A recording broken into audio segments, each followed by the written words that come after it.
আজ আমি সিম্পলভাবে তৈরি করব বিটরুট দিয়ে ধোকলা। একদম সিম্পলভাবে তৈরি করব। নমস্কার বন্ধুরা, ঝর্ণা ঝুমা কিচেনে সবাইকে স্বাগত। তো বিটরুট দিয়ে ধোকলা বানানোর জন্য একটা বিটরুট আমি নিয়ে নিয়েছি। সেই বিটরুটটাকে ভালো করে আমি ছিলকাটা ছাড়িয়ে নিচ্ছি। একটা পিলার দিয়ে ছাড়িয়ে নিচ্ছি, আপনারা চাইলে এমনিও চাকু দিয়েও ছাড়িয়ে নিতে পারেন। আর এই বিটরুটের ধোকলাটা কিন্তু খেতে কিন্তু দারুণ লাগে, না বানালে কিন্তু বুঝতে পারবেন না। আর একদম হেলদি রেসিপি, অয়েল ফ্রি। তো দেখেন আমার ছেলা হয়ে গেছে, তো আগে পিছে ভালো করে কেটে নিচ্ছি।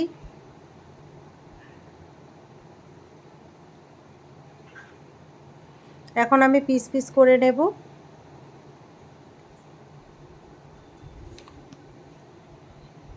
ছোট ছোট করে পিস পিস করে নিচ্ছি, আপনারা চাইলে কিন্তু গ্রেট করেও নিতে পারেন। আমি এইভাবে পিস করে নিচ্ছি।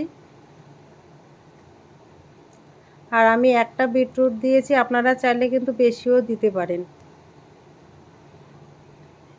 তো বিটরুটটা আমার কাটা হয়ে গেছে। এখন এখানে আমি দেখেন নিয়ে নিলাম মিক্সির জার। মিক্সির জারে এখন দিয়ে দিলাম পিস করা বিটরুটগুলো। আর দিয়ে দিলাম খুব সামান্য একটু আদা আর দুটো কাঁচা লঙ্কা দিয়ে এখন এটাকে পেস্ট করে নিচ্ছি। দেখেন আমি পেস্ট করে নিয়ে নিয়েছি। এখানে একটা বাটি নিয়ে নিয়েছি, তো বাটির মধ্যে পেস্ট করা বিটরুটটা আমি ঢেলে নিয়ে নিলাম। এখানে বিটরুটের মধ্যে এখন আমি দিয়ে দেবো এখানে 1 কাপ মতো বেসন নিয়েছি, সেটা দিয়ে দিলাম। এখানে 1 কাপ বেসন নিয়েছি, আমি আপনারা চাইলে কিন্তু পরিমাণে একটু বেশিও নিতে পারেন। আর টেস্ট হিসাবে একটু নুন দিয়ে দিলাম, হলুদ গুঁড়ো দিয়েছি, সামান্য একটু খাওয়ার সোডা দিয়েছি। আর দিয়ে দিলাম 1 টেবিল চামচ মতো তেল দিয়ে দিয়েছি। এখন ভালো করে মিশিয়ে নেব। একটা হ্যান্ডউইচ দিয়ে ভালো করে আমি মিশিয়ে নিচ্ছি। আপনারা চাইলে কিন্তু চামচ দিয়েও মিক্স করতে পারেন বা হাত দিয়েও মিক্স করে নিতে পারেন। এখানে মিক্সির জার ধুয়ে সামান্য একটু জল দিয়ে দিলাম। আর আমি পরিমাণ মতো জল নিয়ে মিক্স করতে থাকবো। একবারে কিন্তু জল দেওয়া যাবে না, দানা বেঁধে যাবে। তো অল্প অল্প জল দিয়ে কিন্তু এটা মিক্স করে নিতে হবে। তারপরে আবারও একটু জল দিয়ে দিলাম।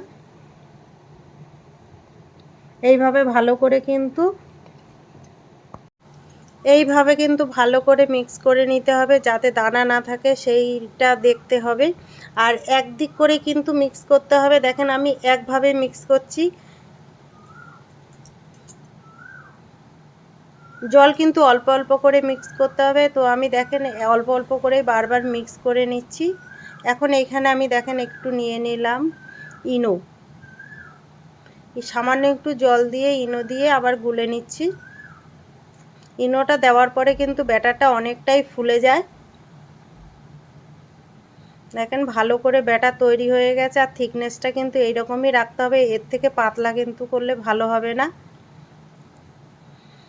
এখন এখানে একটা থালা নিয়ে নিয়েছি। থালার ওপরে আমি দেখেন সাদা তেল মাখিয়ে নিচ্ছি ব্রাশ দিয়ে, যাতে চিপকে না যায়। সেই জন্য আপনাদের কাছে যদি ফয়েল পেপার থাকে সেটাও কিন্তু বিছিয়ে দিতে পারেন। তারপরে তেল মাখানোর পরে এখানে আমি যে বিটরুটের ব্যাটারটা তৈরি করে নিয়েছিলাম সেইটা আমি দিয়ে দিয়েছি। আর কড়াইতে ভালো করে জল গরম করে নিলাম, আগে থেকে গরম হতে বসিয়ে দিয়েছি। এখন প্লেটটা বসিয়ে দিলাম, ওপর থেকে ঢাকনা দিয়ে ঢেকে দিলাম। এখন 10 মিনিটের মতো তৈরি করে নেব। তো দেখেন আমার ধোকলাটা কতটা ফুলে গেছে, একটা চামচ দিয়ে দেখে নিচ্ছি। তো দেখেন ধোকলা তৈরি হয়ে গেছে। এখন আমি নামিয়ে নেব। গ্যাস বন্ধ করে দিলাম। আর এইখানে দেখেন একটা তড়কা প্যান নিয়ে নিয়েছি। যেহেতু ধোকলাতে একটু তড়কা দেব, সেই জন্য আমি তড়কা প্যান নিয়ে নিয়েছি। তার মধ্যে সাদা তেল দিয়ে দিলাম, কারি পাতা, সর্ষে আর কাঁচা লঙ্কা দিয়ে দিয়েছি। ফোড়নটা একটু ভালো করে ভেজে নেব। দেখেন ফোড়ন কিন্তু খুব ভালো করে ভাজা হয়ে গেছে। এখন আমি জল দিয়ে দিচ্ছি, পরিমাণ মতো জল দিয়ে দিলাম। এখানে আমি 2 কাপের মতো জল দিয়েছি। আর এখানে দিয়ে দিলাম আমি 2 টেবিল চামচ চিনি দিয়েছি, সামান্য একটু টেস্ট হিসাবে নুন দিয়ে দিলাম আর লেবুর রস দিয়ে দিচ্ছি। এতেই কিন্তু ধোকলাটা খেতে দারুণ টেস্টি লাগে। তো এখন এই জলটা একটু ভালো করে ফুটিয়ে নেব।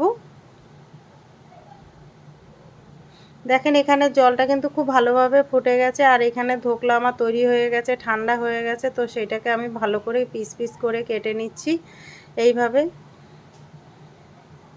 পিস পিস করে কাটা হয়ে গেছে আর কত সুন্দর ধোকলাটা হয়েছে আর উঠেও যাচ্ছে, দেখেন কত সুন্দর ফ্লাফি হয়েছে। এখন যেই জলটা আমি তৈরি করে নিয়েছিলাম সেই জলটা এখন আমি ধোকলার উপর দিয়ে দেব।